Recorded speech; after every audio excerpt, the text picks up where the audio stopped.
Obrigado a presença de todos. Sou Rodrigo Cândido, diretor financeiro da Floresta.org, que organiza e gere todas essas organizações, essas instituições. Também sou diretor executivo do República.org, que dá nome à casa.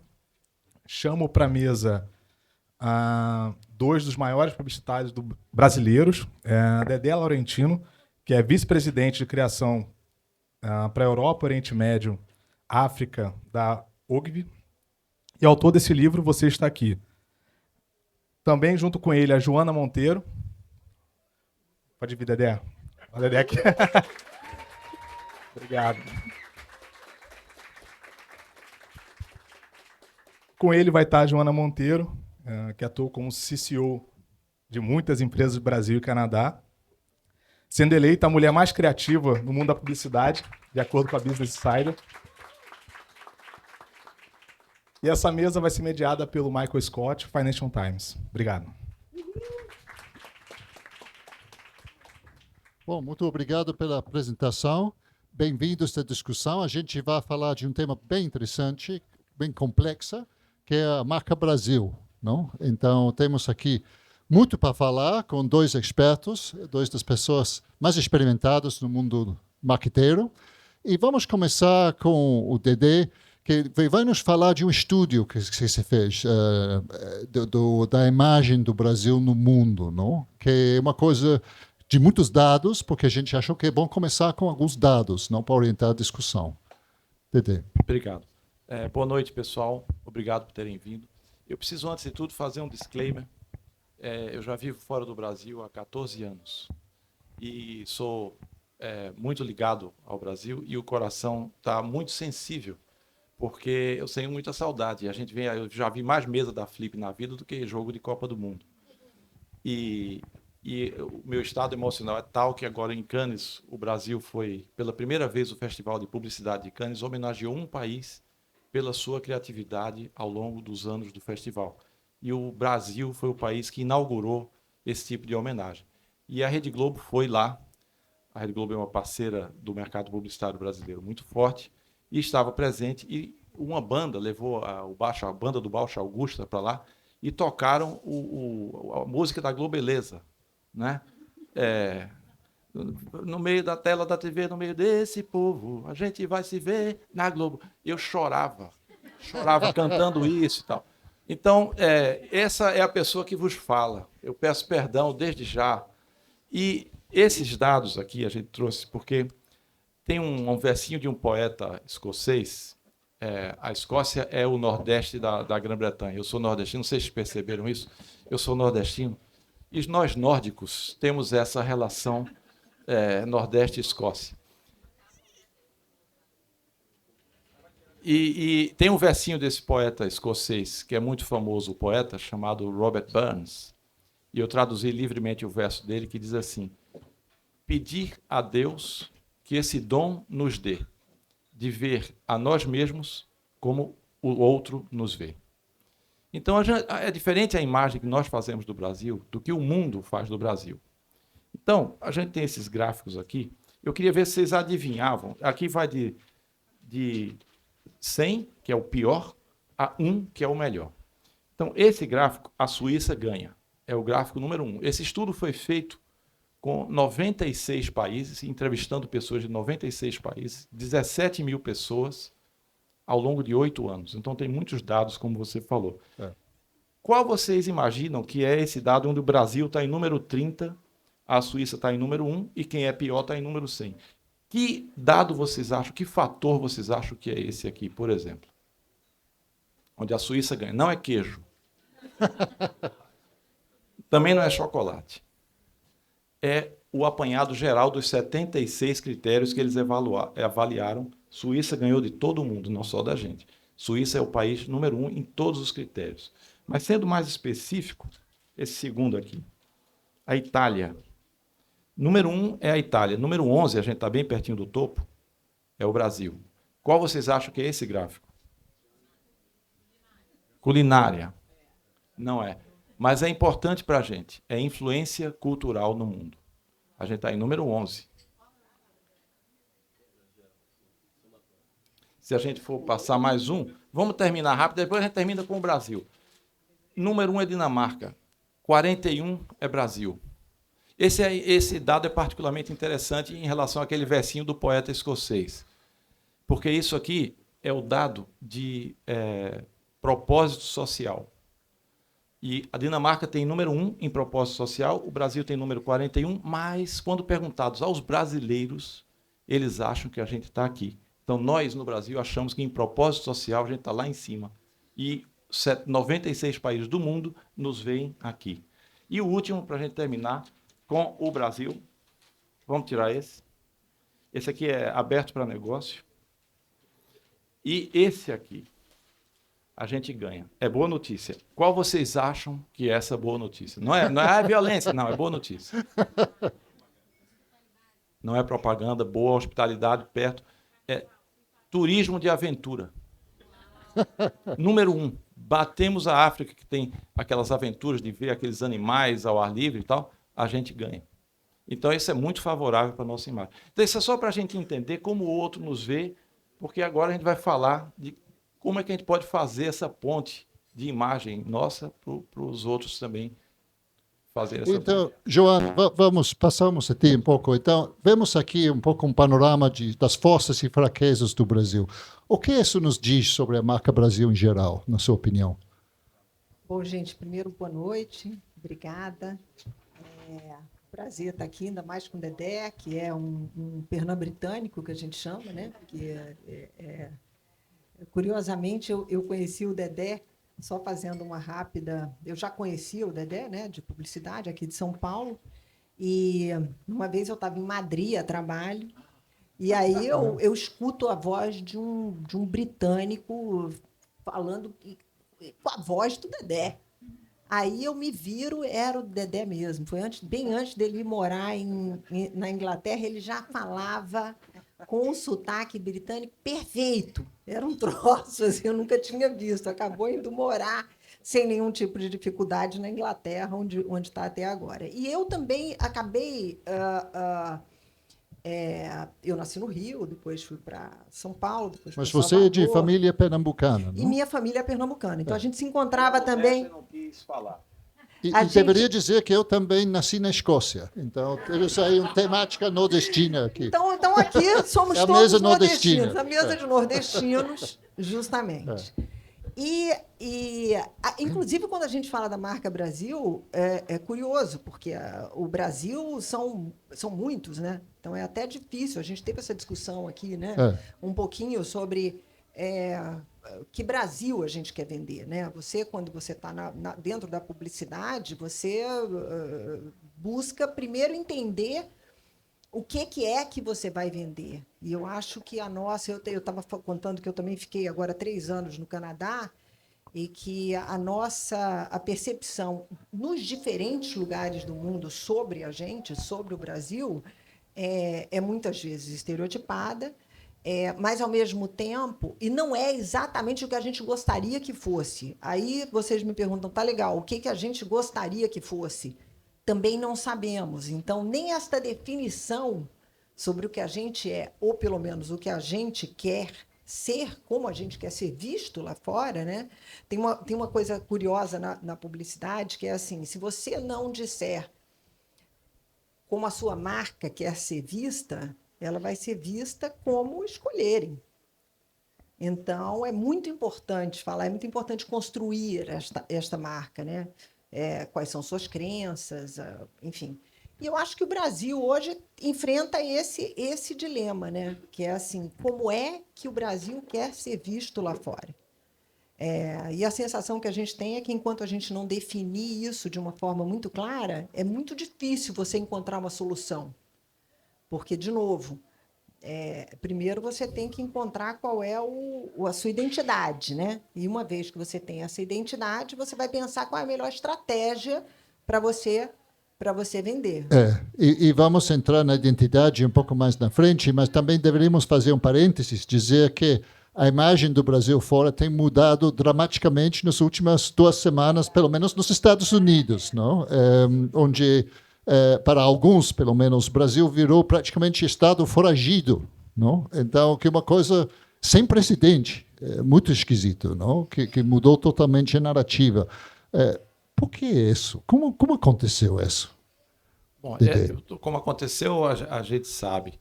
Mas a gente estava conversando antes.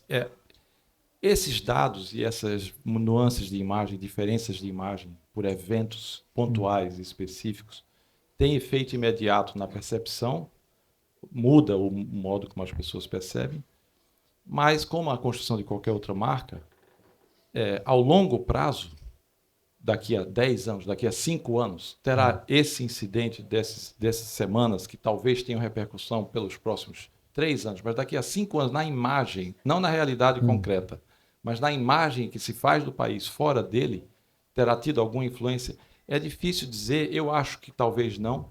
Por quê? Porque a imagem está sempre muito atrasada em relação à realidade. Então, isso com qualquer empresa. Se uma empresa vai indo muito bem, recorde de venda, ou um escritor lançou um livro muito bom, 2 livros muito bons, 3 livros muito bons, de repente as pessoas acham que aquele cara começou ali. Puxa, esse cara é muito bom. Ele escreveu esses 3 livros que ninguém sabia. Bom, ele fez aquilo durante 15 anos. Você só está percebendo agora. A mesma coisa com a história de uma marca e a mesma coisa com a história de um país. Curiosamente, isso é pura coincidência. Um amigo que criou uma marca que vende a imagem do Brasil. Ele criou a marca Sol de Janeiro. Não sei se vocês já viram essa marca, ela explodiu na Sephora. E o Suanes, ele é um designer, criou essa marca com uma pessoa que viveu durante muito tempo em Paraty, que é o Simon Clift, e eles criaram essa marca juntos. E o Suanes me contou que a L'Occitane comprou essa marca. L'Occitane, o grupo L'Occitane Informação Pública, comprou por 480 milhões de dólares. Veja quanto vale a marca Sol de Janeiro. E para o Suane falar para a L'Occitane que marca é essa, ele fez uma apresentação da história visual do Brasil. Por que que ele tem esse apelo visual e por que que essa marca Sol de Janeiro está vendendo a marca dele para a L'Occitane? A L'Occitane tinha que entender os fundamentos dessa marca, que estão enraizados profundamente na nossa imagem, da praia, do turismo, etc. E ele pegou o pessoal da L'Occitane e ele começou com as imagens do Brasil pintadas pelo Debré. E ele foi do Debré e foi evoluindo e mostrando a cada passo como ia acontecendo. Depois dos anos 60, depois Brasília, depois Bossa Nova, depois o samba. E só pelo visual. Foi uma apresentação brilhante. E ele disse, Dedé, isso para você é o beabá. Mas para um estrangeiro, ele entendeu de onde vem essa atração que vale ou não vale 480 milhões de dólares. Essa era a conversa. Então, nesse panorama de 1.500 a 2022, quando eles venderam, algo assim, é um pano de fundo muito grande para ter. Mas qual foi o impacto daquela crise depois da inauguração de Brasília? Isso foi comido pelo tempo. Então, se a gente está falando em grandes escalas, grandes proporções, e para países que nem sempre têm o interesse, eu vivo na Inglaterra, nunca sai notícia sobre o Brasil. Pois é. Porque é muito distante da Inglaterra. É verdade. As notícias lá são sobre a Índia, são sobre países da África. O Brasil muito raramente aparece. É óbvio que no mercado americano ou aqui na América Latina, as notícias do Brasil frequentam as páginas do jornal com muito mais frequência, com muito mais assiduidade, né? Não, é o que você estava comentando, Dedé, nos leva um pouco ao tema do soft power do Brasil, não? Que é uma grande força. E, Joana, ou seja, de um ponto de vista marketeiro e marca, como se poderia aproveitar esse soft power? Em que consiste realmente isso, o soft power do Brasil para você? Eu acho que tem várias coisas que a gente, de novo, voltando para aquele seu primeiro exemplo lá, de como a gente é visto, de como a gente quer ser visto, eu acho que primeiro a gente precisa construir algumas coisas. Eu sinto muita falta aqui no Brasil, a gente estava falando um pouco sobre isso, de valorizar as coisas que a gente tem aqui dentro. A gente passa pelas coisas muito rápido. Lá fora, cada vez que você vai viajar, que você vê as coisas, você vê eles valorizando cada pequena coisinha. Esta árvore foi onde nasceu. Sempre tem um storytelling. E é curioso, porque a gente é muito bom em storytelling. A gente é noveleiro. A gente tem a publicidade sendo uma das melhores do mundo. Então, assim, a gente é bom em contar a história. A gente está agora com o cinema explodindo e ganhando um espaço muito maior. Até comentando aqui, a gente misturando um pouco tudo, para contar sobre o Brasil, para usar cada uma dessas coisas que a gente tem, que não são poucas, são muitas, e a depender da região. Imagina a quantidade de história que a gente tem e a gente não conta. E aí entra nessa coisa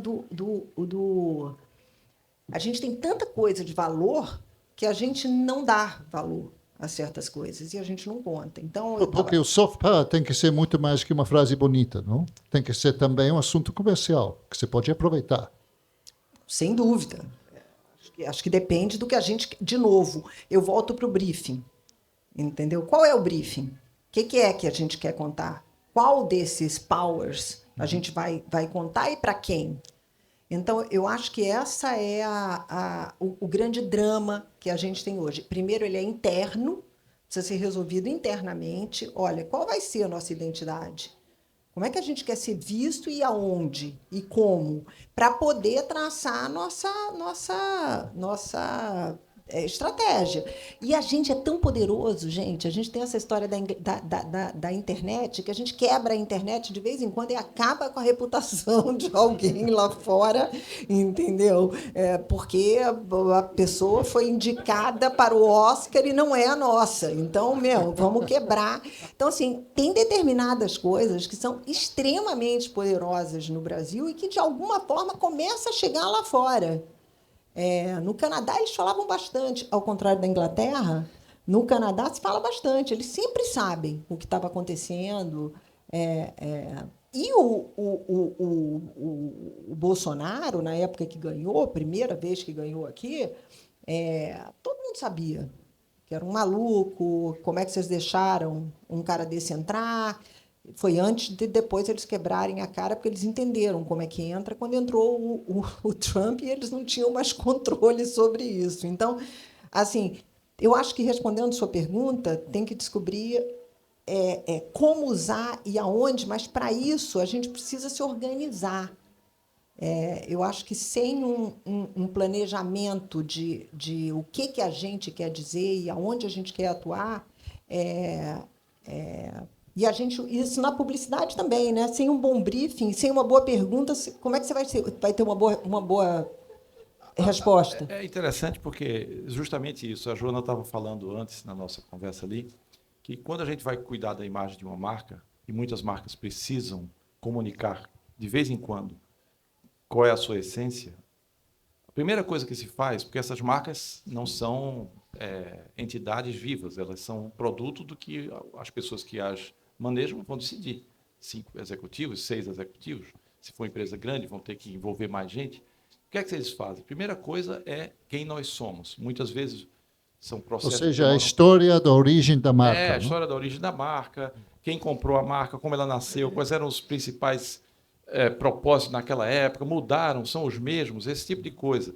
São processos que levam meses e muita discussão para que haja um consenso. Mas isso é de uma forma condensada, porque é uma marca que precisa envolver, digamos que seja um processo gigante, vai envolver 50 pessoas.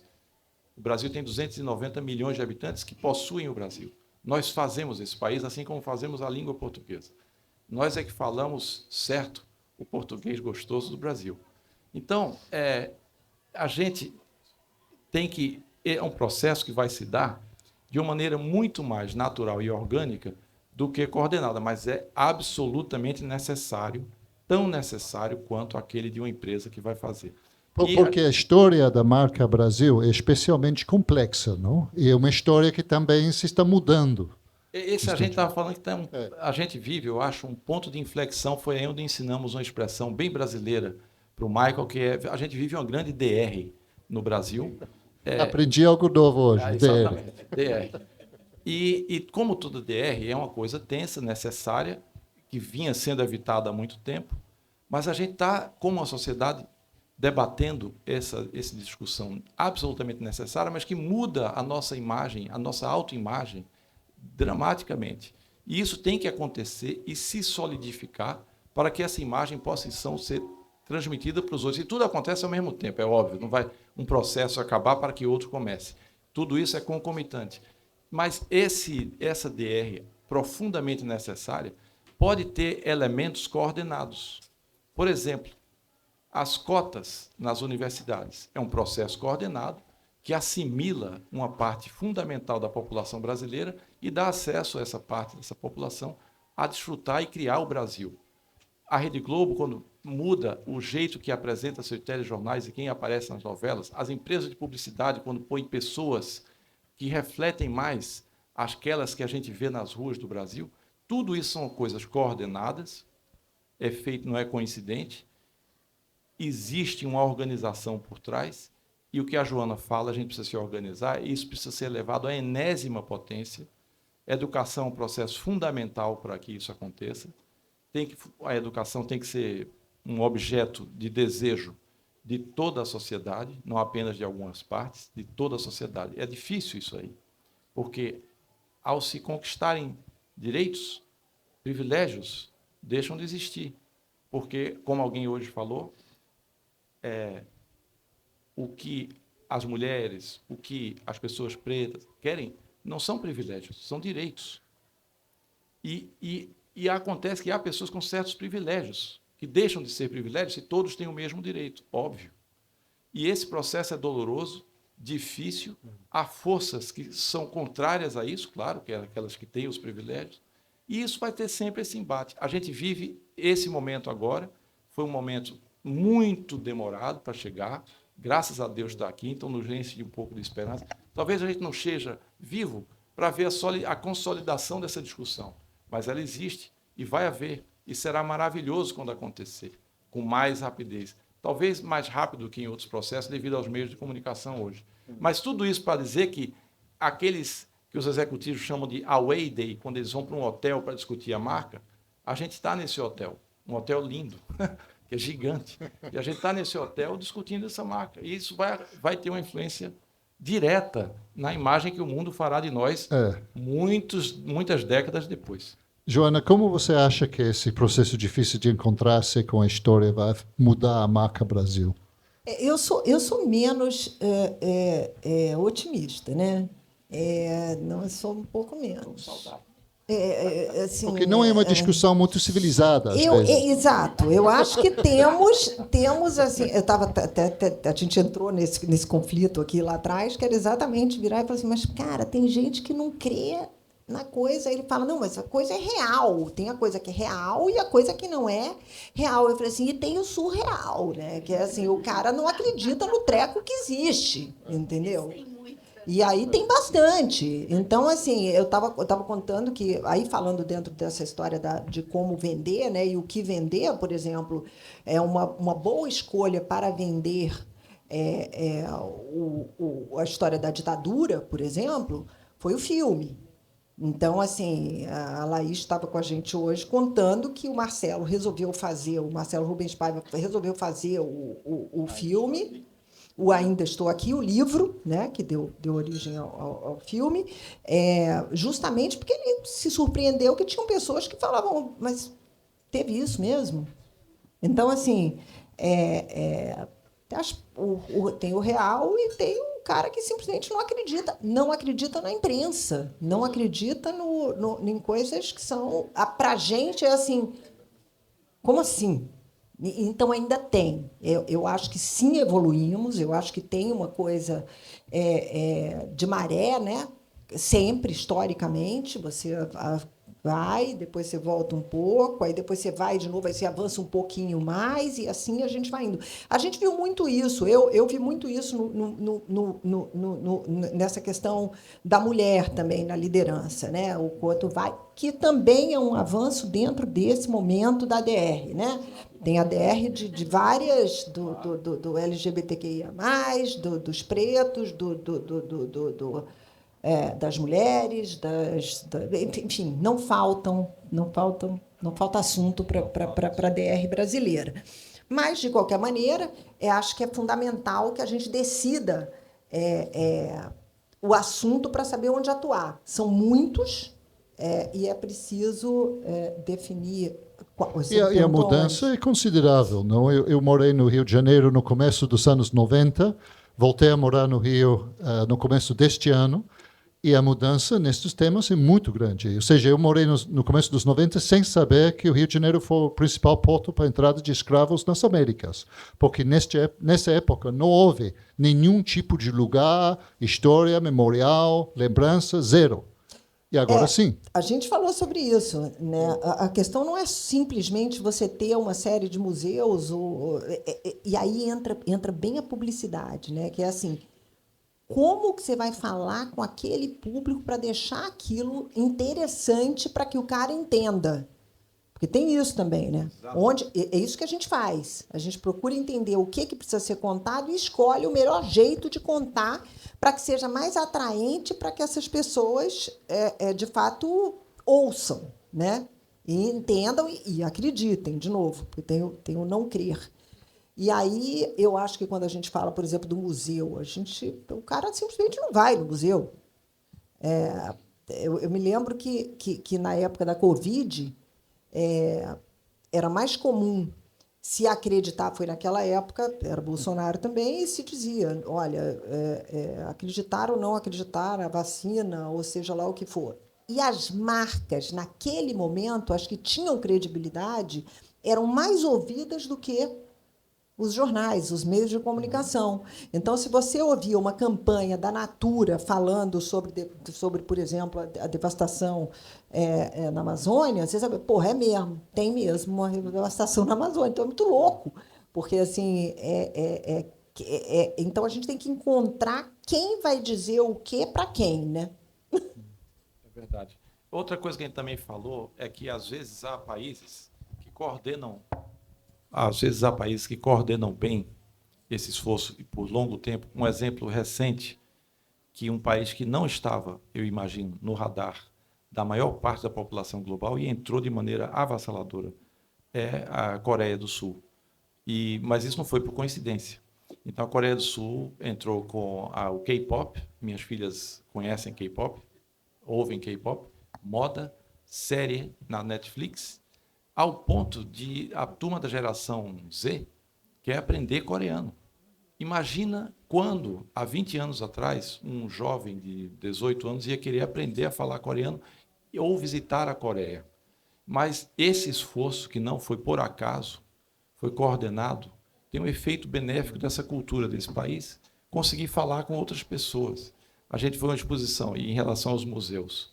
Os museus são organismos maravilhosos de contar histórias, porque a gente entra na experiência total, usa todos os sentidos, você está literalmente imerso, seu corpo está imerso naquela história, digamos assim. Uhum.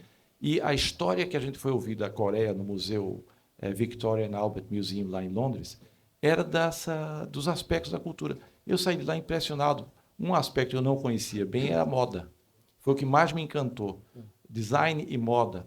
E você vê, eu disse, meu Deus, a nossa riqueza cultural gigantesca, porque tem várias influências aqui, a gente faz, mesmo esse livro do Leminski, poeta homenageado aqui, é o lema do Brasil, distraídos venceremos.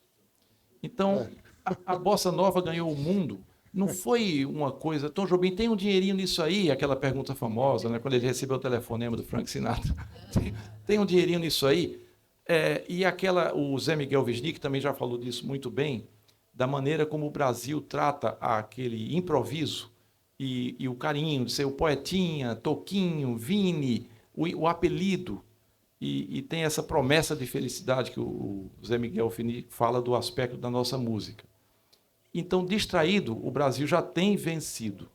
Mas eu imagino que o que a Joana falava é que a gente precisa de um pouquinho mais de coordenação para que esse distraído não seja tão aleatório ou a acaso, ou apenas uma expressão da gigantesca força dessa cultura que, mesmo distraída, vence. Imagine um pouco de ordem nisso aí. E seu exemplo da Coreia do Sul é um ótimo exemplo das vantagens de uma estratégia coordenada de um Estado a longo prazo. Eu morei na Ásia, morei no Japão, E uma característica das sociedades asiáticas é aquele consenso que existe dentro da sociedade, dentro do empresariado, da imprensa, do governo, sobre uma estratégia nacional, não, de longo prazo. Infelizmente, na América Latina, isso é muito complicado. Não? E mais complicado agora do que nunca por causa das dissidências, das brigas fortes que temos nas sociedades. E, falando com o estrangeiro, eu diria, nós acostumamos no mundo a imagem dos primeiros 2 governos Lula, da Dilma, que era Estado progressista, ecológico, em favor dos direitos da mulher, dos LGBT, combate a desmatamento, etc., etc.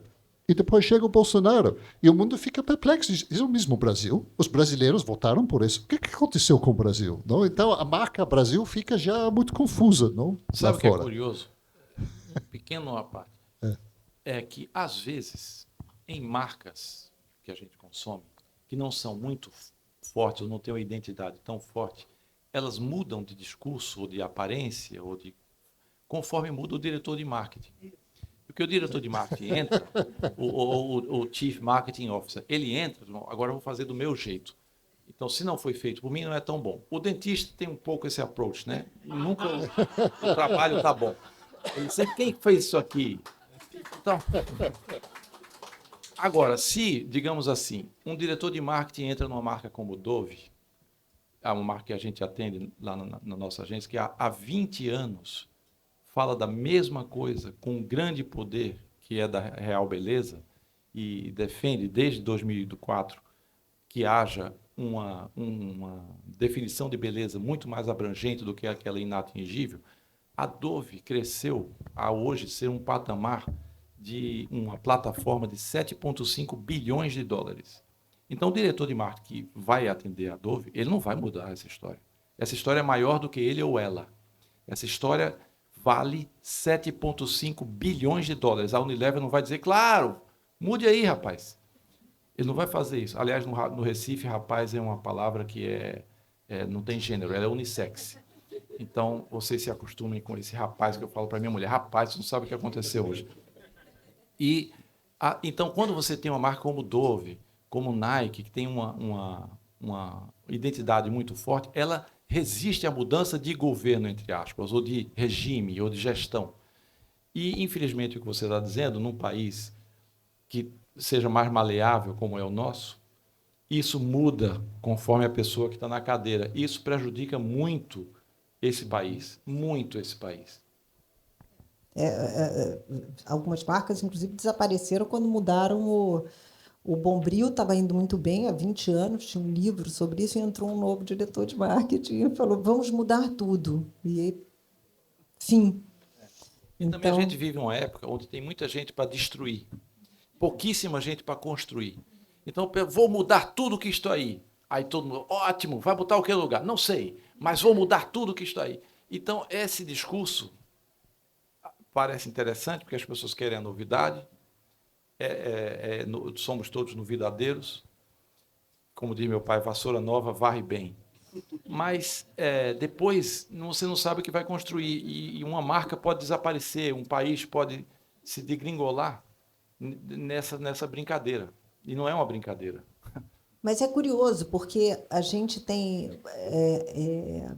o que está acontecendo agora, voltando ao início da nossa conversa, né? O que está acontecendo, o que está sendo construído agora pelo Trump é muito interessante, porque, embora a gente tenha essa divisão, né, entre os progressistas, que existe aqui também, né, os que creem e os que não creem, nas coisas reais, como você disse, eu acho que essa divisão que está no mundo inteiro também ajuda a fortalecer algumas coisas. Então, hoje, quando você vê o que está sendo construído, né? Eu vi muito isso acontecer lá no Canadá também. Eles começaram a bater no Canadá e dizer que ia ser o Estado 52, né? Ou 51, não me lembro mais. E foi muito curioso, porque a reação deles foi imediata. Eles colocaram plaquinha em tudo quanto é lugar de esse produto é canadense, produto canadense, produto canadense, produto canadense, e eles só compravam produto canadense. Acabou a história. E isso tá acontecendo um pouco aqui, de alguma forma, né? Assim, começou a dar um entendimento. Você veja como é interessante, como depende o jeito como você conta a história. O jeito como essa história está sendo vendida através do Trump está fazendo com que uma quantidade gigantesca, nesse Brasil gigantesco de pirâmide social tão desigual, entenda de uma forma fácil que é o seguinte: pô, esse cara está querendo meter o bedelho aqui no meu país. Logo, ele é um filho da puta. Então, assim, são conclusões meio daquilo que a gente falou. Ele é de fácil entendimento.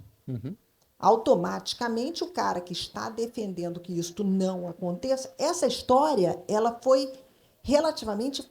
O jeito como ela foi contada, ela foi simples. A mensagem e o entendimento.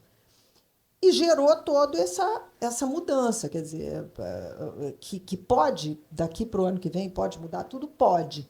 Mas eu acredito que teve aí uma mudança grande, rápida. A gente sempre fala, quando está fazendo política e tal, eu fiz muito pouco na minha vida, mas existe essa coisa da onda, né? Você tem que ver se a onda vai dar tempo da informação chegar e mudar alguma coisa.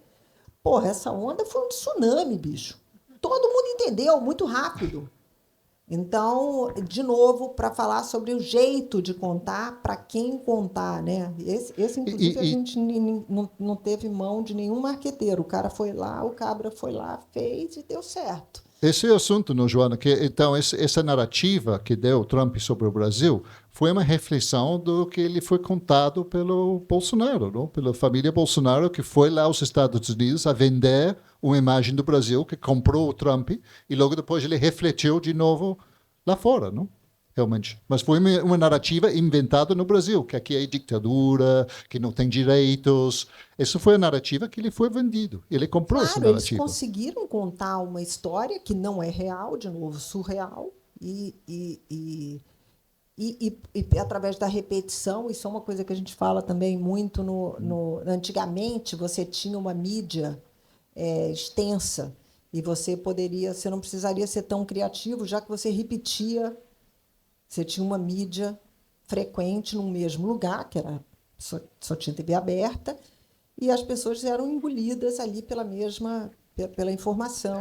Por exemplo, todo mundo aqui, se a gente falar um slogan de outro cliente nosso, que não era o nosso na época, mas se a gente cantar Hellmann's, a verdadeira maionese, quem é da minha geração lembra. Mas por que essa música é linda? É porque a gente ouviu isso muitas vezes. A fragmentação da mídia deixou isso muito difícil de fazer hoje em dia. As marcas não conseguem mais comprar aquela frequência com que todo cliente sempre pede para a gente. Eu queria uma assinaturazinha musical que nem a do McDonald's. Tararatatá. Isso, assim, mas a McDonald's está na nossa casa fazendo anúncio. Há anos a gente ouve esse tararatatá e eles não mudam. Muda a instrumentação, mas não muda.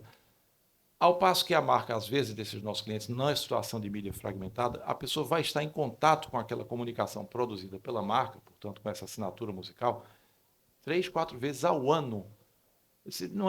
Não tem resíduo cumulativo na memória suficiente para que a pessoa identifique. Então, todo marqueteiro quer fazer isso, porque acha muito legal. Agora, falando só desse aspecto de auditivo, que país tem canções que elogiam aquele próprio país melhor que esse? Não tem, porque a gente teve gênios que falavam... A Bahia, não vamos nem falar disso. Eu, como pernambucano, eu tenho uma inveja gigantesca das músicas que falam bem da Bahia. Pernambuco tem pouquíssimos. A Dorival Caymmi parou, aquela Dora, né, do Recife, eu fico maravilhado. Paulinho da Viola, Para um Amor no Recife, mas não são os maiores hits. Então, a força, esse soft power. Cheguei, Recife, foi a saudade que me trouxe pelo braço. Isso aí não me faça chorar.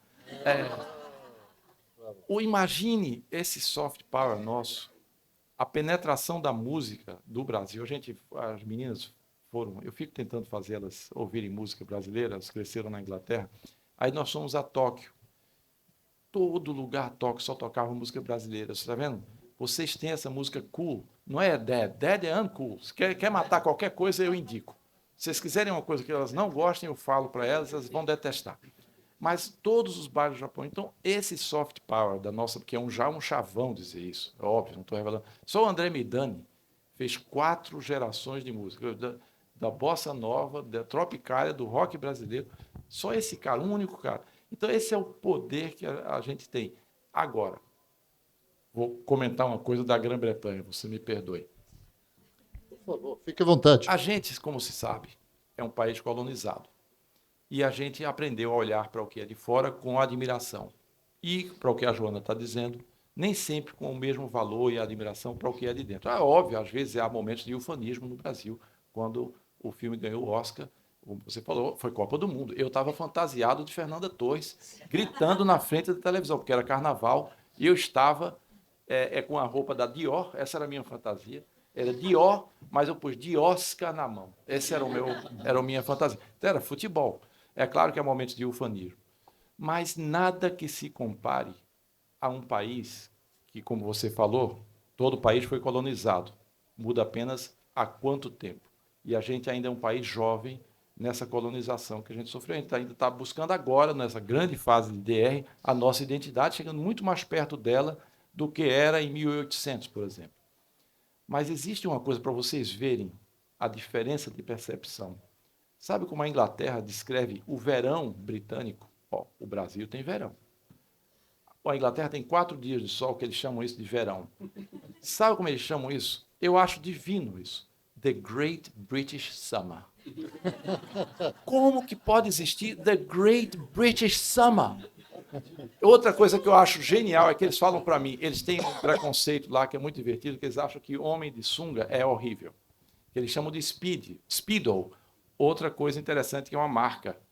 E essa marca é o genérico daquela sunga. E eles tentam ridicularizar ou querer que eu acredite que um homem de Speedo é feio. Eu falo, eu defino moda praia e vocês definem como toma chá. Eu não vou ensinar você a tomar chá. Então não vem entrar na minha seara. Se for eu botar açúcar no chá, tu vai reclamar de mim. Então, quando que o Brasil vai ter a autossuficiência emocional de designar the Great Brazilian Stability, por exemplo? Eu quero viver essa época, the Great Brazilian Stability, para comparar ao the Great British Summer. Oxalá, Dede. Não, e falando do verão inglês, uma coisa que descobri no Rio é que o inverno carioca se parece um pouco ao verão inglês, só que tem mais sol no Rio no inverno. Olha, mas voltando por um momento aos produtos, Joana, até que ponto ajuda a etiqueta Made in Brazil? Eu acho que depende de como a gente vender, né? Por exemplo, se você andar hoje em Nova York, é super legal você andar de Havaianas. E assim, você bota uma baita roupa da marca que for, mete um como de garçom, enfia uma Havaiana no pé e é como deve ser. Então, depende muito. Ou a calça Beermann, por exemplo, também, não a calça do Alexandre Beermann. Não, eu acho que tem Ou várias seja, moda coisas. tem muitas marcas boas. Poderia ter muito mais, gente. A sensação que me dá é que, assim, depende, obviamente, da questão econômica, quanto você investe numa marca para essa marca ser divulgada lá fora. Acho que tem uma coisa de PR que a gente faz muito mal, que a gente poderia fazer muito mais. Quem são essas pessoas que poderiam levar essas marcas para fora? Mas aí a gente está falando especificamente, eu acho que a gente podia ser muito mais agressivo quando a gente fala do café colombiano, do café africano. O café brasileiro poderia ter um papel muito maior lá fora. Eu acho que, de novo, é uma questão política. O que você quer vender e como. Mas para vender lá fora, não nos faltam coisas. Essa é a sensação que quem mora fora mais tem. Você chega e fala assim, pô, mas isso aqui perto do que a gente tem lá, gente, os caras não têm nem padaria, bicho. Pão na chapa. Você quer comer um queijo quente, não tem. Então, assim, a gente come quase de graça numa padoca, assim, o nosso pão com ovo é maravilhoso. Gente, o pão com ovo deles é frio. Então, assim, são coisas básicas. A gente tem coisas maravilhosas. E, de novo, é a fartura e a gente não sabe explorar no jeito de vender. Então, acho que é um pouco isso, respondendo. Não, e é curioso do que você estava falando agora do café, mas, bom, tem muitos países produtores de café. Eu, como consumidor na Europa, não distingo particularmente o Brasil, mas outro produto interessante é o açaí, que se é 85% da produção da açaí do mundo vem do Brasil, mas o açaí não está associado com o Brasil. Então, aí a marca Brasil não entra no açaí. Não sei porquê, mas aí tem uma oportunidade perdida, eu acho. Não tem associação. Pois é. Agora, o que é curioso, o açaí né? Foram 2 americanos que vieram para cá e descobriram o açaí no Rio de Janeiro e disseram isso pode ser um super produto. Pensaram na questão do nome. Uma coisa curiosa, por exemplo, o kiwi. Esse nome kiwi foi uma pessoa que inventou, não é o nome da fruta. Essa fruta da Nova Zelândia tem outro nome. A pessoa queria levar, e uma mulher que levou essa fruta para os Estados Unidos. E ela não teve aceitação porque ela pôs o nome original neozelandês e os americanos não conseguiam. Eu não lembro, mas isso foi um perfil da New Yorker sobre o açaí e citava esse caso do kiwi. Qual é o nome do açaí lá? É açaí. Mas para você ver como a questão da nomenclatura influi. E quando ela tem um pássaro, que é o pássaro que chama kiwi, lá na Nova Zelândia, é um pássaro. E ela pôs o nome do pássaro na fruta. E aí a coisa decolou. O açaí, o que fez ele decolar no mundo, é que um grande médico americano que dava dicas de alimentação, categorizou o açaí como superfood. Aí a coisa mudou. Ou seja, PR. O que a Joana está falando do Made in Brazil, e a sua pergunta, é curioso, porque nessa pesquisa que a gente fez, e viu aí, curiosamente a Alemanha, o Made in Germany, é número 1 fator em várias categorias muito diferentes. Serviços financeiros, número 1 valorizado ser Made in Germany. Carros, produtos de comida embaladas, medicamentos alemães. Então, tudo isso. O Brasil não tem número 1 em nada. Nenhuma categoria de produto, o Brasil é número 1 como sendo uma coisa boa, mas muito alto em algumas. É óbvio que aí há duas abordagens. Ir para onde é a nossa vocação, criatividade, futebol, onde o mundo já nos percebe assim, e, portanto, é fácil de alavancar, e aí haver um esforço concentrado para que aquela imagem melhore. Um exemplo simples, muito desassociado ao Brasil, muito desassociado. Sistema financeiro. Nós temos um dos melhores sistemas financeiros do mundo. Haja vista o Pix e o escândalo que ele está causando. Mas há também a automatização do sistema brasileiro. É fenomenal.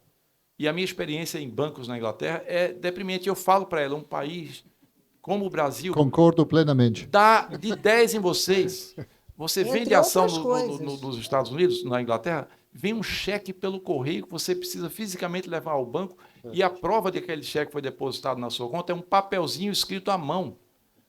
O que é que aconteceu com um desses? Por que eu sei disso? Estamos porque muito atrasados, caiu atrás do armário. O cheque caiu atrás do armário e não entrou na minha conta. Isso não é possível, isso aconteceu em 1850. Então, se o Brasil fizesse um esforço, e um ministro da Economia uma vez nos disse, eu achei essa frase brilhante, era o... Quem que era, Letícia? Letícia, minha memória é ambulante.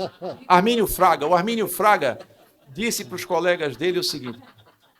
O Armínio Fraga disse assim, se vocês, para os colegas ministros da Fazenda de outros países, se vocês tiverem um modelo teórico muito heterodoxo, que seja revolucionário, que vocês queiram fazer planos para ver como seria aquilo no mercado, fala comigo, porque há grande chance de a gente já ter implementado aquilo no Brasil. Eu te digo o que acontece. Gente, a urna eletrônica.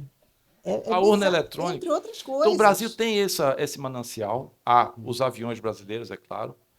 Poderia usar esses exemplos aí de maneira orquestrada, coordenada, sem o distraídos venceremos, para alavancar, porque são áreas onde a gente já entrega um produto fenomenal e que nunca ninguém sabe. O café do Brasil já foi uma marca forte. Café do Brasil. Quando se falava de Brasil, falava café, futebol, praia, Pelé. Hoje o café não aparece mais na lista. Hoje aparece Colômbia. É curioso. Então, são digamos assim, itens fáceis de a gente... Agora, o que falta, o que é mais difícil, na minha opinião? O esforço coordenado. A gente já vai abrir para a pergunta, 2 minutos. Só para complementar aqui, dentro da publicidade, tem uma coisa que a gente sempre fala, que é assim, é difícil você ver, quase impossível, muitas vezes, quando alguém chega com um produto para você, que ele é ruim, tá certo? A publicidade não faz milagre. Se esse produto for ruim, você pode até fazer o cara experimentar pela primeira vez e depois não há o que fazer. A gente não faz milagre. Então, a primeira coisa é você ter, de fato, um produto bom. De novo, eu acho que a gente tem muitos produtos bons, não são poucos, não, são muitos produtos bons, e eu acho que a gente escolheu não contar. É curioso isso, porque a gente não conta. É um segredo. A gente não... Outra coisa que é interessante, a gente decidiu não contar, você falou, e eu fiquei pensando. Ao trabalhar no mercado inglês, o departamento de criação da agência, e eu atendi uma conta global, tudo bem, isso tem influência também, ele é muito diversificado em termos de nacionalidades. Há pessoas da Austrália, há pessoas dos Estados Unidos, há brasileiros, há de onde você quiser, franceses, inclusive britânicos também trabalham lá. Até britânicos? Até britânicos.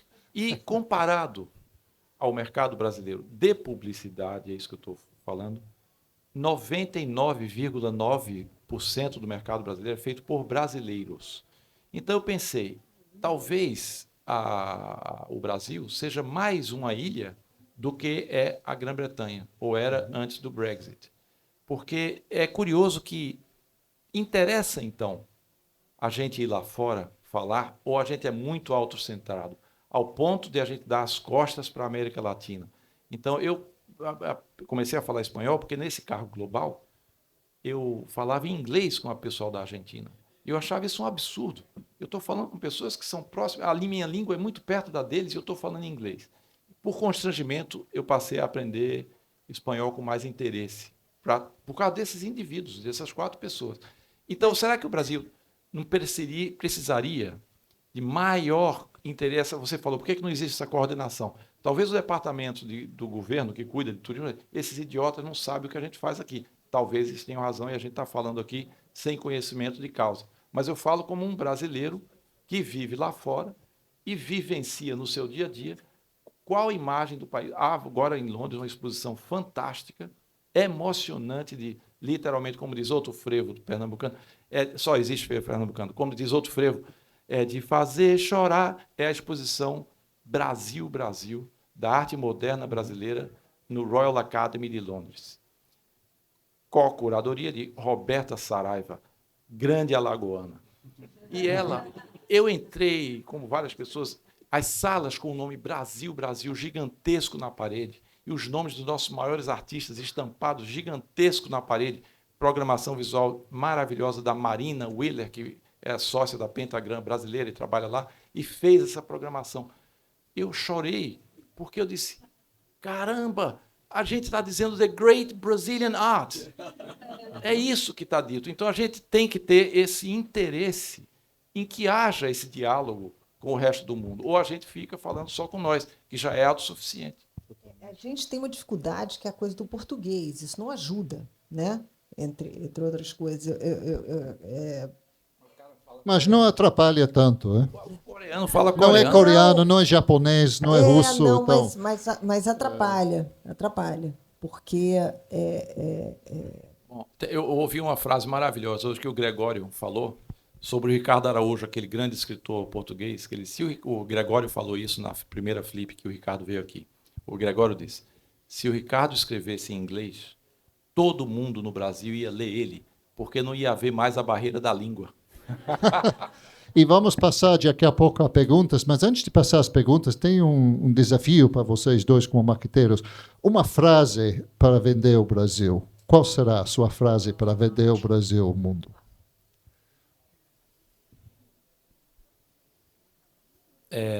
Bom, podemos aproveitar a inspiração do poeta Paulo Leminski, que é o homenageado aqui, e distraído Distraídos venceremos. É uma linda frase porque ela é positiva, ela é otimista, ela tem uma visão do que vai acontecer, nós vamos vencer. De uma maneira singular com esse país, é um outro item da nossa pesquisa. O Brasil é único. Há poucos países no mesmo grupo que a gente. A gente tem uma história muito específica. Então, distraídos é a maneira única como a gente vai atingir esse objetivo. Ou, se a gente quiser um outro slogan, em inglês, para facilitar e todo mundo entender, vamos a Paulo Leminski de novo, que assim como você, ele é um cara muito modesto. Ele, assim como Paulo Leminski, é poliglota. Quantas línguas você fala? 6. Quais são elas, por favor? Espanhol, inglês, português, alemão, francês e russo. As línguas não se parecem entre si, o cara é gênio mesmo. E o Leminski fez em inglês um outro possível slogan para o Brasil, que é Per Happiness. Isso é um maravilhoso conceito dessa incerteza brasileira, mas com a possibilidade, a promessa de felicidade da qual falava Zé Miguel Wisnik. Ele Joana, já resolveu o sua job. frase. Ele já resolveu o job, agora complicou. Eu vou voltar na nossa história de eu preciso saber qual é o briefing, cara. Não trabalhamos sem briefing. Para vender o Brasil no mundo. Não, mas Uma frase que encapsula o Brasil para fortalecer a marca. Eu acho que, na verdade, eu faria um jingle, porque eu acho que a gente é muito musical e a gente arrasa lá fora. E eu acho que um jingle em inglês poderia ser uma... Mas com ritmo de samba, bossa nova? Não, pode ser. Você vê, por exemplo, o Sérgio Mendes cantando Real para o filme. Aquilo é maravilhoso, né? Aquilo é sensacional. Então, acho que todas essas coisas, se fossem bem construídas, a gente teria um conhecimento sobre as nossas fortalezas, né? E uma outra coisa que eu ia dizer, de novo, é que assim, eu acho que a gente despreza as nossas fortalezas e não conta internamente as nossas fortalezas. Todas essas coisas que a gente citou aqui, as pessoas não sabem, a grande maioria, que o nosso... Quer dizer, se você precisa ir para fora para descobrir quais são as fortalezas da padaria, do banco. O banco no Canadá também é uma tragédia, mas isso é geral. Uma série de outras coisas. Então, assim, eu acho que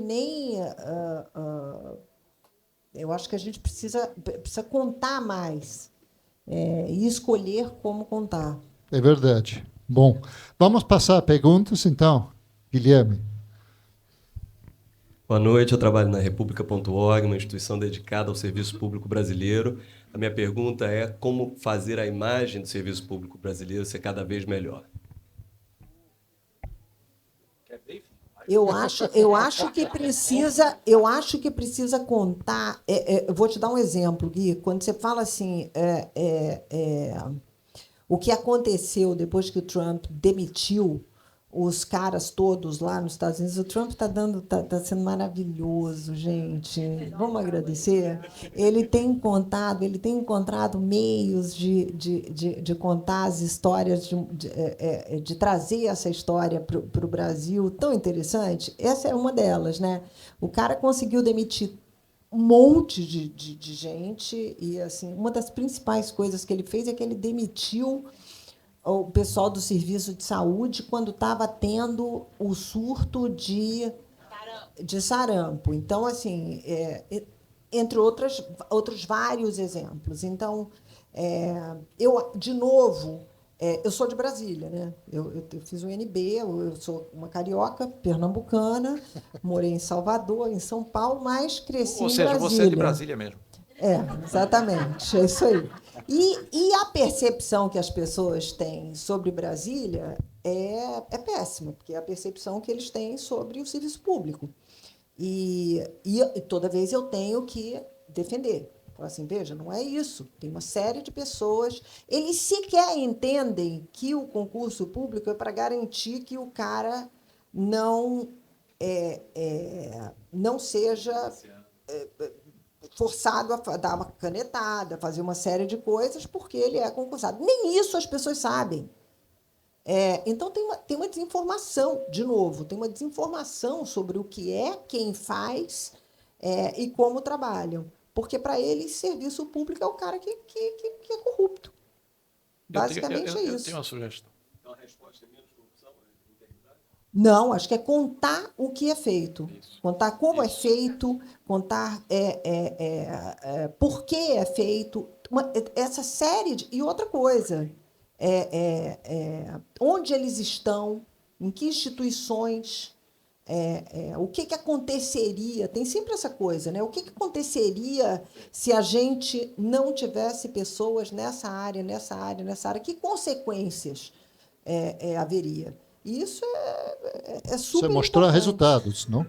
E aí tem, de fato, counterfactuals, porque já vimos na época do Bolsonaro o que aconteceu quando foi desmontada a IBAMA e o FUNAI, não? Então temos já o exemplo de o que acontece quando se desmonta o serviço público. Mas aí, nesse caso aí, para os caras que são bolsonaristas, eles falam, tá vendo? Estava gastando dinheiro para... Aí entra a questão... Mas tem um exemplo. Há muito tempo isso, o Alex Perecinoto, eu trabalhava na agência dele, e ele nos chamou a atenção para isso. Isso, para mim, foi uma revelação. Quem lembra do filme Questão de Honra, né? Que é You Can't Handle the Truth, que era o cara... E o Alex Perecinoto disse o seguinte, eu não sei se é verdade, mas a história é muito bem contada, a gente pode fazer a engenharia da história, que é o seguinte, eles precisavam melhorar a imagem do Exército, da Marinha Americana. Em vez de, disse o Alex Perecinoto para mim, em vez da Marinha ir aos redatores da Madison Avenue fazer uma campanha publicitária, eles foram aos redatores de Malibu fazer um filme. E aquele filme que o mundo inteiro, que a campanha publicitária você teria que veicular só nos Estados Unidos. Quem é que vai ver um filme sobre a Marinha Americana para se alistar e não é de lá? Esse filme foi global, todos nós conhecemos esse filme. Nós pagamos para ver esse comercial. O comercial era longo, 2 horas, com os melhores atores. Eles ganharam dinheiro para fazer aquele comercial, porque a Marinha investiu, reaviu todo o dinheiro. Hoje isso se chama, já se sabe, de branded entertainment. Na época, foi uma revelação para mim, disse, caramba. E minha experiência pessoal, eu fui numa agência que eu trabalhava, precisei ir a Brasília para conversar com pessoas do dia a dia do MEC que precisavam anunciar um programa para a educação de mulheres na zona rural do Nordeste. Problema, como as aulas eram muito cedo ou muito tarde, porque era depois do trabalho, havia muitos casos de criminalidade que essas mulheres eram assaltadas, violentadas e tal, e esse era o grande impedimento. Então, eles tinham uma solução para isso e a gente tinha que comunicar. Mas o que me impressionou foi a paixão dessas funcionárias do MEC, anônimas, que estão lá, qualquer governo, e eu pensei, o que move essas mulheres? Porque elas têm muito mais, essas do MEC, porque elas têm muito mais frustração do dia a dia desses governos da verba que some, etc. E a paixão, elas sabiam esses dados de cor. Eu fiquei impressionado, porque eu não imaginava que houvesse tamanho comprometimento e paixão e conhecimento dos problemas como aquelas pessoas exibiram ali. Se fizesse o filme sobre uma dessas mulheres, como houve o Central do Brasil, que todo mundo entendeu, então, se fizesse um filme sobre o que o serviço público brasileiro presta de serviço e ninguém sabe, mudava a imagem, porque a emoção é que é a história. Aqui está o nosso cérebro. Isso aqui é outra coisa. Esse aqui justifica as verdadeiras razões desse. Você pode fazer um The Office, você pode fazer uma série sobre o serviço público e como é que ele se comporta e quem são essas pessoas. De novo, é como contar a história. A história não está sendo contada sobre muitos aspectos. Esse é só um deles, né? Que é o serviço público que o Gui perguntou. Mas, assim, tem que escolher, de novo, o melhor jeito de contar. O melhor jeito de contar hoje ele é diferente do jeito que a gente contava antigamente. Isso mudou. Então, a gente precisa... a gente fala do entretenimento porque, realmente, nunca foi tão importante entreter. E as formas de entreter mudaram. Então, a gente falou sobre isso, né? Ninguém mais quer ser interrompido, isso não existe mais. Você tem que fazer isso, você tem que consumir o cinema pagando, achando que que você está vendo um filme e, na verdade, você tem ali uma propaganda política, né? A Uma propaganda. coisa ineficiente é dizer assim, jovem, ao completar 18 anos, aliste-se. Por que que a pessoa... pô, eu saio correndo para o outro lado. E os meus clientes, às vezes, diziam assim, põe aí no final do comercial, abra já a sua conta. Eu disse, cara, me apresente um cliente do seu banco que abriu a conta porque ele ouviu o comercial dizer, abra já a sua conta, ou compre já o seu. Compre já o seu! Pô, tem aquele personagem maravilhoso do André Dyer, que é o homem que acreditava em propaganda. Esse personagem é maravilhoso. Então tem um quadrinho que é ele com a mulher no supermercado, com a latinha na mão, e ele fala, olha, querida, este molho de tomate foi feito para a nossa família. É genial. Isso é óbvio. Por que a gente está rindo? Porque não funciona isso. Truman Show, né? Total. Mais perguntas? Temos mais perguntas aí no público? Sim, por favor.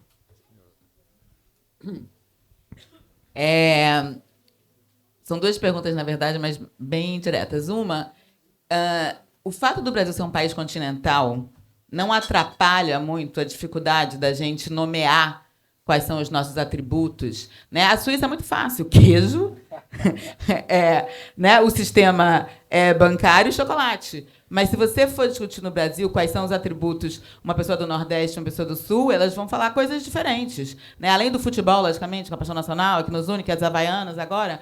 Mas, então, primeiro, o fato da gente ser, né, um país continental e tão diferente não atrapalha muito na definição dessa marca. E a outra, na verdade, é uma sugestão e um elogio. Eu, como baiana, vou já dizer que é um pernambucano que está brilhando, mas assim, o Caio Braz, que é um jovem produtor de conteúdo, ele vem falando muito sobre brasilidade, né? Hoje em dia tem muitos formadores de opinião que vêm falando sobre brasilidade. Mas o Caio soltou hoje, e era engraçado que vocês estavam aqui, falando de um Brasil core, mas um Brasil core diferente, assim, como os gringos que estão vindo morar no Brasil estão fazendo conteúdos maravilhosos que a gente devia entender como que eles veem a gente. Então, eu recomendo. O Caio tem uma newsletter que chama Pronto, o jornal, mas é ele, e ele está colocando ali. Mas, assim, será que... E aí você falou sobre isso. Será que a gente não tem que ouvir, diante dessa cacofonia que a gente tem, porque são muitos Brasis dentro do Brasil? Então, será que a gente não tem que ouvir o gringo? E é divertidíssimo. Eu recomendo que vocês ouçam esse conteúdo, porque é muito bom como gringo que está aqui, né? E aí ele usa um dado, como tem mais gente morando no Brasil e tal, e como eles estão produzindo um conteúdo que a gente não consegue produzir sobre o que a gente faz de bom. Então, como você vence esse problema do tamanho do Brasil? Primeiro, claro que ele tem uma visão muito mais positiva. Ele está lá fora. Ele está lá fora. Eu quando estava no Canadá, a gente está lá fora, a gente olha e fala assim, cara, pelo amor de Deus, eu preciso voltar. Aliás, eu não sei como é que você está lá até agora. Letícia já está desesperada. Então, assim, é duro quando você está lá fora, porque você tem essas percepções de uma série de coisas positivas. Claro que tem as coisas negativas também, evidentemente, mas aqui a gente está falando de como vender as positivas, né? E aí, em relação à questão regional, pô, gente, só isso em si já é do caralho, porque você olha e fala assim, pô, se você quer água quente, quer um Caribe com água quente, gente, com água quente. Entendeu? Você vai para Pernambuco, campeão. Não, e Joana, embora o Brasil seja um país continental, tem muitos fatores em comum também, que eu vejo como estrangeiro. Eu diria que um dos mais importantes, que compartilhado por todos os brasileiros, é o jeito de ser brasileiro, que é uma coisa muito importante e muito gostoso. O charme brasileiro, o fator do brasileiro ser muito aberto, muito simpático, muito criativo. Isso é compartilhado pelo país inteiro, na minha opinião. E tem uma frase, quando o Washington Oliveto faleceu, indiscutivelmente o maior publicitário brasileiro, houve uma dupla de brasileiros que toca a agência Wieden & Kennedy de Londres, e eles puseram no pessoal deles uma foto do Washington e a frase que melhor define o Washington e o tamanho do Washington. Dizia a frase seguinte, em inglês: ele é a razão de haver um criativo no seu departamento de criação. Porque em todas as agências do planeta tem um brasileiro. Praga tem um brasileiro. Polônia tem um brasileiro. Em qualquer país onde haja uma agência de publicidade, tem um brasileiro. Por quê? Criatividade, jeito de se relacionar muito fácil. A gente não cria muito problema, a gente tem o jogo de cintura, se adapta às dificuldades. Por que a gente se adapta às dificuldades? Você nasceu no Brasil. Você está escolado nisso. Você foi treinado no BOP da adaptabilidade. Então, você vai lá fora, é fácil, você bate escanteio e corre para cabecear, mas não é assim? Vocês têm um cara só para cabecear? Porra, cara! Então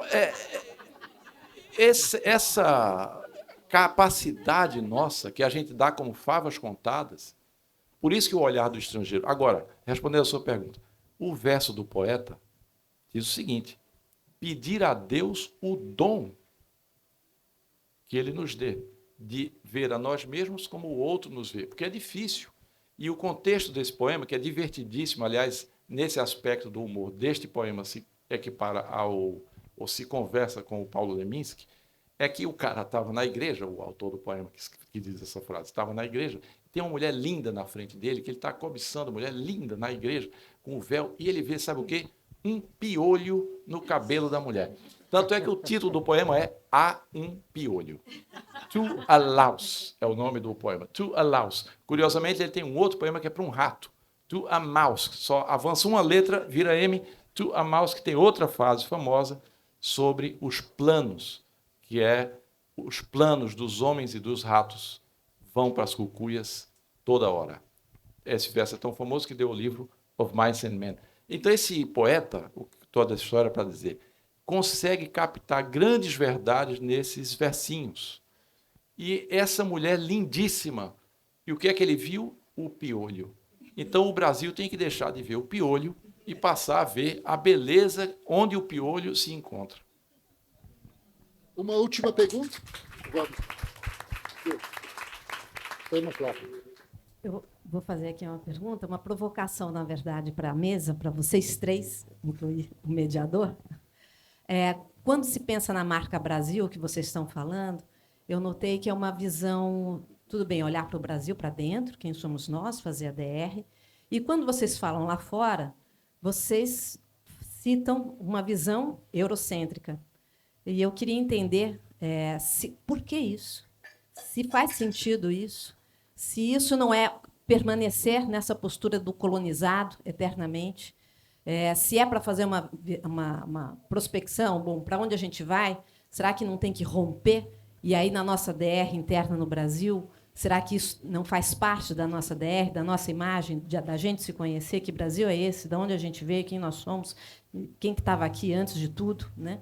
E por que a gente tem que agradar os ingleses, os americanos, os canadenses? Pelo amor de Deus, olhem para mim. É comercial, mas é realmente comercial? Será que é? Né? Será que a gente não tem outra forma? O Brasil, uma outra pesquisa que eu vi, por conta dessas histórias de novas crises, novos vírus e tal, que país consegue ser autossuficiente? Poucos países conseguem ser realmente autossuficientes, como o Brasil. O Brasil entra numa categoria que só tem uma das necessidades básicas que a gente não tem, porque a gente tem rio, a gente tem mar, a gente tem vento, a gente tem sol, a gente tem terra para plantar, é fértil, a gente é autossuficiente. Por que a gente tem que ficar agradando tanto a Europa velha? Qual é a outra? Tem uma, não lembro agora, mas tem uma que a gente não tem. Não sei qual é, mas tem uma que a gente não tem.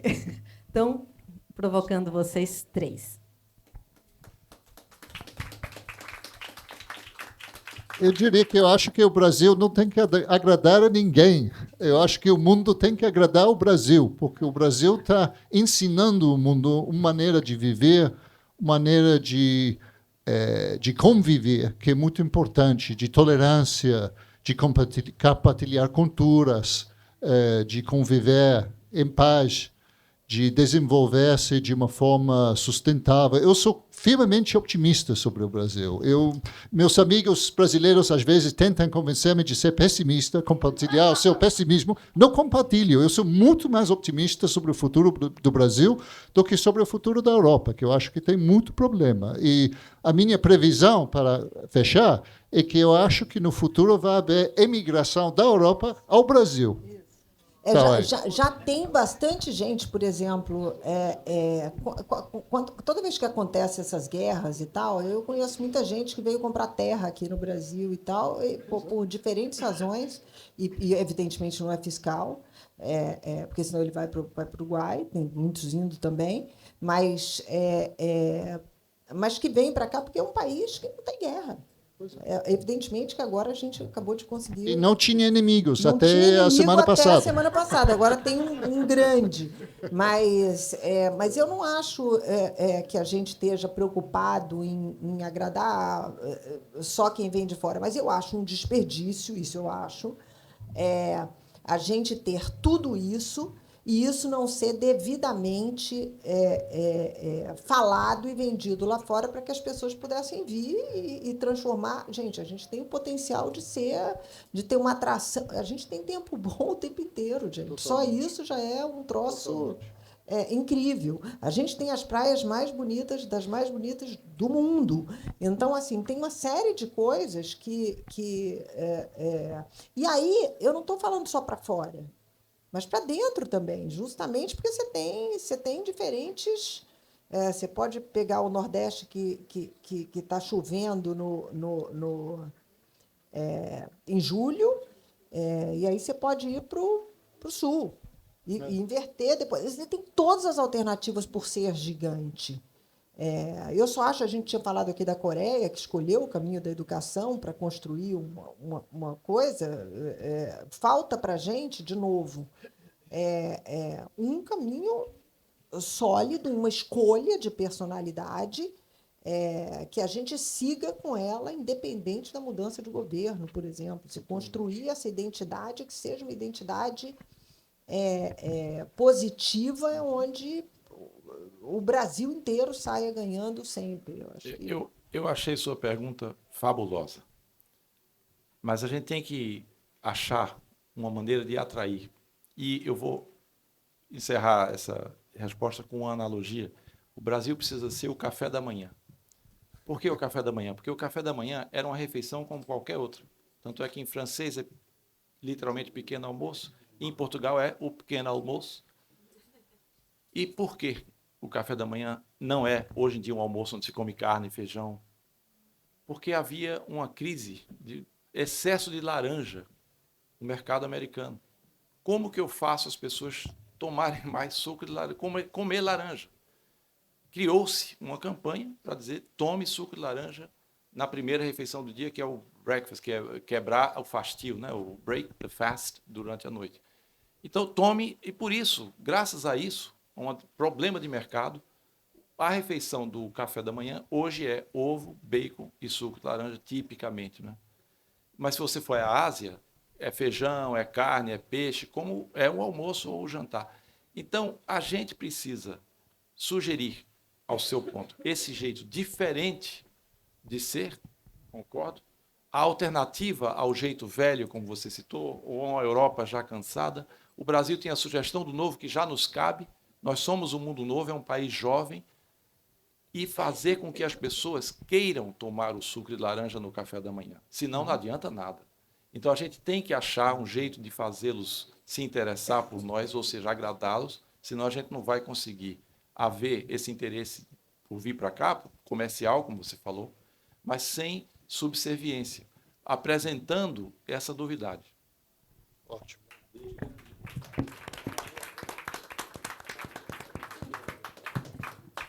Boa noite, meu nome é Luciano, eu sou coordenador de projetos da Mais Progresso.org, organização da Floresta voltada aos assuntos econômicos. Dedé, você falou uma coisa muito interessante, né? Quando a gente vê um filme americano que tem a universidade, a gente vê uma multidão de estrangeiros. E você falou que a nossa propaganda, vou dizer assim, nossa publicidade, ela é 99% de brasileiros. E aí eu vou só aqui especular, tá? Eu acredito que seja 80% de pessoas brancas e a maioria homens. Se vocês dois fossem abrir uma agência de publicidade agora no Brasil, como é que você tentaria trazer a diversidade da população brasileira para dentro da sua agência, já que a gente sabe que a riqueza, né, é a diversidade? Vou te dar uma excelente notícia. Você está coberto de razão que a diversidade provoca ideias melhores. Portanto, faz sentido comercial também ter a diversidade. Portanto, não há contraindicação. A boa notícia é que, quando eu vejo as novas agências brasileiras que estão surgindo, independentes, já antenadas para um outro modelo de negócio, que não é a interrupção, que estão fazendo, elas já trazem no seu bojo a diversidade. Sabe por quê? Ela é criada por pessoas de outras classes sociais, de outras visões de mundo. Ela já nasce com essa mentalidade, não por um programa interno.